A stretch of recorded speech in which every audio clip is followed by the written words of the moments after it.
Hey guys, Team Trekyards warping in. I'm Captain Foley. I'm Connor Coggins. What an intro, Stuart. What an intro.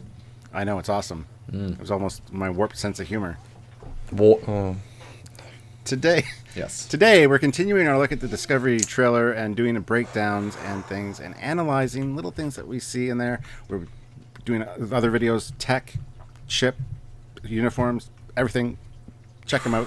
It's a series, and you guys are going to enjoy it because there's a lot to look at, a lot to talk about, and a lot to kind of break down, whether it's in prime timeline, whether it's a reboot, what are our thoughts on it, and show you guys some comparison pictures. So. These are the questions everyone's asking. We thought we'd just put the facts together, put them cleanly so you can see them in one place, make up your own mind. That's what's important, and we'll give you our thoughts. But Stuart, I'm guessing by your hints we're looking at warp today. Yeah, I think we'll look at warp effect, warp streaks, yeah. And we are literally looking at everything, guys. But these things have changed throughout the 50 years.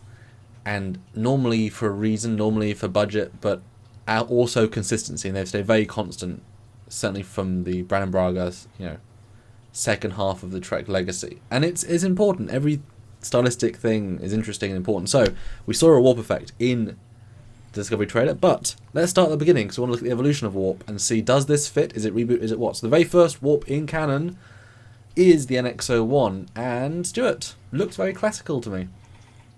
Yes, it does. As with, since TNG, pretty much all the warp effects have looked like this. So yeah, it as we have the scene file is literally a tunnel of particles. The particles are going fast. And because they're going fast, they elongate. Some are multicolours, as you can see. And that is the warp tunnel effect. We render it on Trekyards very regularly to show cool new ships at warp. And this is the canon warp. And we see aliens in the same warp tunnel. Unlike JJ, it's a big hyperspace effect. This is a set thing. And because we see all these different races at warp, we can tell that's the sort of canon consistent warp drive effect for all races. So that's this era. Skip 100 years, Stuart. Skip 100 years to Discovery. This is the Discovery warp that we saw in the trailer anyway. To be fair, this could be some kind of specialist warp, some kind of wormhole thing. We don't know the storyline, but we're assuming this is just regular warp. They've kind of enhanced it. You got the streaking pattern as well as the distortion, much like we saw in Beyond. So, makes it a little different than what we've seen and what we're used to. But we'll compare them in a minute. Now, 10 years, we didn't see warp in Cage, but 10 years after Discovery, you have TOS. And this is what warp looked like for a TOS Constitution class. Now, Stuart, you might be asking me, wait, what? I am, because as far as I remember, there was no real warp effect in TOS, even the remastered. Yeah, in the original series, the 60s show, the ship just moved. Yeah. And ships can fire at warp, they can turn at warp, they can go backwards they can't back, but they can do anything at warp. It's just basically just thrust. There's no separate entity. Now, the great thing about Enterprise, the series, is that they had the Mirror Universe two-parter. They linked a lot of other canon, and in that, the USS Defiant, which was lost in the TOS episode Tholian's Web, got transported into the Mirror Universe. At that point, it was taken by the Tholians, and then stolen, rescued by the Mirror Universe Archer. Now, that is a canonical prime timeline TOS Constitution class, and without modification. And we see it for one shot in the show going at its own warp without any other ship. There is also a picture with it, as we can see, with the NX-01 sharing a warp effect. But as you can see, there's a standard shot, and that shows that the TOS Connie has a warp effect, and it looks identical to the one that is, as you said, consistent in Enterprise, now the TOS Tech, TNG, DS9, Voyager. It's so totally consistent, and Nemesis and the later movies. So that is what TOS warp looks like. Indeed. But, moving on from that, time-wise anyway, we've got the motion picture. This is a very dynamic warp effect, and basically the first one we ever really saw, because like we said, TOS didn't really have one. No. So, which better way to break the light barrier? Let's have streaking light and flashes of all colors of light.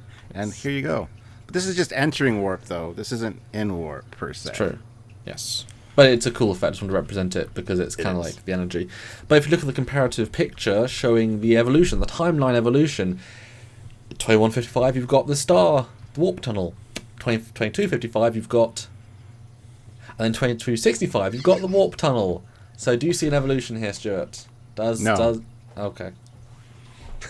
No, this, as I said, this is probably a rebooted effect, reboot look, and it ties in with the Beyond effect that we see for a moment of the ship from the side. So they combine both, and sure, I guess I'm happy with it. But like I said, we don't know. Story-wise, this could be something special, some kind of special warp or wormhole effect or something going on. I highly doubt it. But it's worth mentioning that it could be a possibility at the very least. And again, you're right, mentioning the Beyond style warp, but the fact is that's a rebooted universe. So far into the future of that universe, that warp effect can't be taken as, in the timeline. There's no evolution there. It's a separate, divergent. But yeah, visually it has that folding space, that rippling through space effect. Far more visceral. But I'm very happy that they've kept the warp streaks. I mean, the J.J. Abrams, again, 2009 effect is just hyperspace. It's just Star Wars hyperspace. But I'm very glad they kept at least the warp streaks. I mean, it is familiar, but brought into modern day, giving it real sense of speed, real sense of powering through space.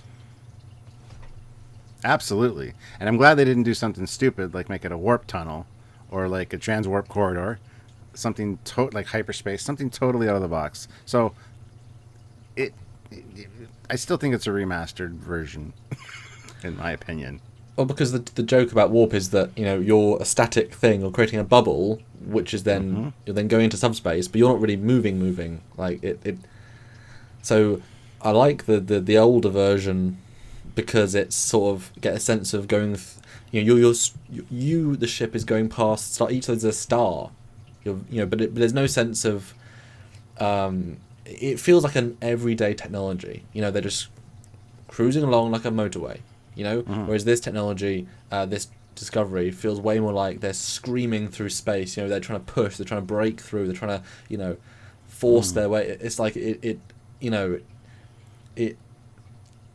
it's cool, but I think the simple, neat one works really well, and still has a lot to go for it. But again, when we get to Discovery videos, when we have fan models made of these ships, I will put them in these warp effects so we can see how they look in the classic stuff, because, hey, we can do that. And that's the way it should be. So, as with all of these Discovery trailer breakdown looks, we're going to be talking, and, we've already done the talking, but we're going to be giving our verdict as to whether we think it's reboot, fits in the Prime timeline, or is out of the box, as in a few cases. Or J.J. Abrams reboot, because people compare a lot of the stuff to that stuff. Yeah. So I'm going to have to say this is probably reboot style. Again, tying it into Beyond, it's almost exactly the same effect that we saw. So. Yeah, I with each of these videos we're doing, each one's a different argument, and unlike most of the 1960s style, there is no warp effect, but they retconned in the classic, so that at least is a bit more consistent. Yeah, this is them taking the good idea. I mean, Beyond effect was really cool. They're taking the most recent effect, and they're putting back some Prime in, but that's clearly a rebooted effect. Yeah, it's so, I guess, Prime Kelvin timeline, if that makes sense. It's like a Prime version of the Kelvin. So it's definitely TOS reboot /. So yeah, this is the hybrid effect. So guys, there you got it in front of you, the chart with the different warp effects in different time periods. What do you guys think? Put in the comments below. Love to hear your thoughts. Rebooted, Prime timeline. Let's start the debate on the warp effect. Yes. And if you want to support this show to help us do more fun little breakdowns comparing all the little bits of tech, Trek, ships and everything, because they're all interesting and they all have a place. So many tidbits out of this trailer. Support us either on Patreon, which is a YouTuber sort of monthly donation service. You give a little bit each month, it goes towards us, helps us keep the lights on, or a one-time donation at trekyards.com. Again, supporting the show because we put so much time and work into producing this stuff, and very quick. We produced our review analysis half-hour video, which has become most popular on YouTube easily by a good margin about this trailer. You guys loved it. We made that 2 hours and released it 2 hours after the trailer dropped. So if you want more like that, support us and we can do more. And don't forget to like this video, share it around, and obviously subscribe so you don't miss any more of our Discovery analysis, because there's going to be a lot coming in the future. If you're a warp aficionado, share. So until next time, guys, I'm Captain Foley. I'm Connor Combs. And we're Team Trekyards, warping your Star Trek reality from now till whenever.